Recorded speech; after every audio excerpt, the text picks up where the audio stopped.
सकाळीच नित्याला छान अंघोळ घालून ना रेडी केलं होतं आणि आमचा छोटा ब्लॉगर सुद्धा ना कॅमेरा चालू केला की असं गोडगोड हाय करतो. तर नित्याला अंघोळ झाल्यानंतर ना कपडे घालायला नकोच असतात आणि गरमी इतकी वाढली ना त्याच्यामुळे मी जास्त फोर्स सुद्धा करत नाही. त्याच्यामुळे दिवसभर नाही चड्डीवरच फिरत असते. खूप दिवसातून ना आज या कामाला मुहूर्त लागला होता, कारण रोजच्या कामातून ना हे काम करण्यासाठी मला वेळच भेटत नव्हता. त्याच्यामुळे म्हटलं आज काही करून नाही कानातून पैजण आज स्वच्छ करायचं. त्याच्यामुळे नित्या झोपल्यामुळे हे मी काम करायला घेतलं होतं.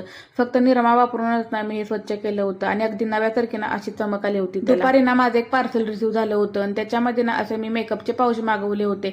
आता आपल्या बायकांचं काही कमी असतं का? मग मेकअपचं असू दे किंवा फेस वॉश, ब्रश असं काही असू दे, आपण जेव्हा प्रवास करतो ना तेव्हा आपल्याला असं हे सामान ठेवायला ना बरं पडतं. प्रवासामध्ये ना असे पाऊच कॅरी करायला खूपच इझी पडतं आणि याची क्वालिटी सुद्धा ना खूपच छान आली आहे.